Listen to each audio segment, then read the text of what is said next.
belastet mich.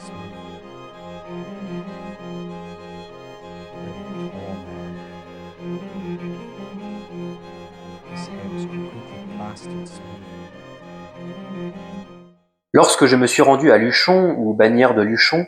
au tout début du mois d'octobre, auréolé de mon récent succès dans le gravissement du col de Rumpissart,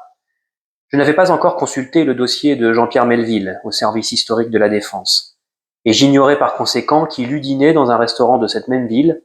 la veille de son départ pour l'Espagne, en compagnie d'un médecin aux orientations politiques indécises et ouvertement pris de boisson. D'ailleurs, peut-être est-ce dans ce même restaurant que j'ai dîné moi-même sans le savoir. Celui-là, dans la mesure où il était pratiquement le seul ouvert sur toute la longueur des allées d'Étigny, nous n'avions pas eu trop de mal à le choisir. Moi-même et l'ami avec lequel j'avais prévu d'attaquer dès le lendemain le port de Vénasque, dont une lecture trop rapide de la carte IGN au 1/25 millième m'avait convaincu qu'il serait d'un accès facile. Quant à l'ami en question, je le désignerais désormais comme l'homme aux oursons, puisqu'il croyait se souvenir d'avoir observé 2 de ces animaux dans une cage érigée à leur intention devant l'Hospice de France une 60aine d'années auparavant, alors qu'il se disposait à faire avec son père l'ascension que nous avions prévu de tenter le lendemain matin.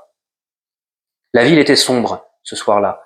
comme elle devait l'être le soir de novembre 1942 où Melville avait dîné avec le médecin ivre. Quant au bâtiment assez élégant du Palais des Thermes, il était momentanément enlaidi par des travaux, mais du moins l'ours en bronze que j'avais remarqué autrefois dans le parc de cet établissement était-il toujours accessible, même s'il fallait se donner un peu de mal pour le débusquer entre les palissades du chantier. Le lendemain matin, dès 8h30, nous étions au point de départ du sentier, au niveau de cet hospice de France devant lequel jadis avaient été exhibés les oursons, tandis qu'aujourd'hui ne s'y voyaient que 4 grandes poubelles débordantes. Divers supports attiraient l'attention des marcheurs, de nouveau, sur les précautions à prendre en cas de rencontre avec l'ours, les mêmes que pour le port de Lers ou le port d'Arinsal, où célébraient tant les évadés de France que les réfugiés espagnols qui, quelques années plus tôt que les précédents, après la défaite du camp républicain, avaient emprunté le même chemin mais en sens inverse. En revanche, aucun monument ni aucun panneau ne commémorait l'entreprise héroïque et vaine des Espagnols rouges qui, en octobre 1944, avaient passé le col de Vénasque avec l'objectif d'occuper le Val d'Aran et de provoquer à plus ou moins long terme la chute du régime franquiste. De penser que nous empruntions le même chemin qu'eux, sans les mêmes impedimenta et sans la menace d'une mort imminente, ne nous a pas rendu l'ascension plus facile. L'homme aux oursons relevait d'une opération délicate, moi-même je souffrais d'une sciatique, et à nous deux nous formions une sorte d'allégorie du grand âge. Peu après le départ, nous fûmes doublés, ou plutôt laissés sur place, par 2 hommes jeunes, porteurs de tenues aérodynamiques, courant dans la montée en petite foulée et conservant encore assez de souffle pour nous saluer au passage, qui semblaient quant à eux une allégorie de la vigueur. Pour le reste, la brume que nous avions rencontrée au départ s'est levée au bout d'une demi-heure environ,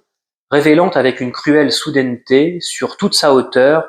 la pente qu'il nous restait à gravir, couronnée de crêtes déchiquetées qui, pour le coup, paraissaient absolument infranchissables. S'agissant de la végétation, dans les étages inférieurs de cet itinéraire, elle se caractérisait par la prédominance saisonnière du colchique, et plus haut par la présence massive de la bruyère, et plus clairsemée du genévrier ou du rhododendron, tout cela d'une élasticité bienvenue en cas de chute. S'agissant des animaux, je n'ai pas le souvenir d'avoir jamais marché aussi longtemps dans la nature en rencontrant aussi peu. Au point qu'en l'absence de ces chants d'oiseaux ou de ces cris de marmottes, qui dans un passé récent avaient accompagné ma tentative infructueuse au col d'Arinsal, les seuls bruits perceptibles étaient celui incessant de l'eau ruisselant sur des cailloux, ou celui, certes considérablement atténué par la distance, des avions de ligne, nombreux à survoler les Pyrénées selon le même axe que nous empruntions pour passer au travers. Après 4 heures de marche, soit à peu près le double de ce qu'indiquaient les guides de randonnée, nous avons atteint le refuge de Vénasque, à 2250 mètres d'altitude, d'où il ressortait que jusqu'au col lui-même, il nous restait encore 194 mètres à gravir. À peu près à la moitié de ce dénivelé, alors qu'en contrebas du sentier, le plus grand des 3 lacs qui s'étendent au niveau du refuge, d'une teinte bleu turquoise envisagée sous cet angle, était en train de disparaître lentement mais irrésistiblement sous une couche de plus en plus dense de ouate blanche, offrant un spectacle dont la beauté ne pouvait faire oublier la menace qu'il recelait d'une redescente dans les nuages, nous avons croisé un homme, accompagné d'un chien, qui dans la montée nous avait doublé, encore un, sans nous accorder un regard, et qui, touché peut-être par notre obstination, en tout cas devenu plus aimable, nous fit part de sa déception, une fois parvenu au col, d'avoir trouvé le glacier de la Maladetta dans le massif du même nom, celui dans lequel Melville disait avoir erré plusieurs jours, considérablement rétréci depuis sa précédente visite. Et il est de fait que, vu du col, et malgré l'enthousiasme de nous être hissés jusque-là, le glacier paraissait désormais si mesquin, si rabougri, à peine assez épais pour réfléchir encore la lumière, que de cette distance on aurait pu le prendre pour un simple pierrier.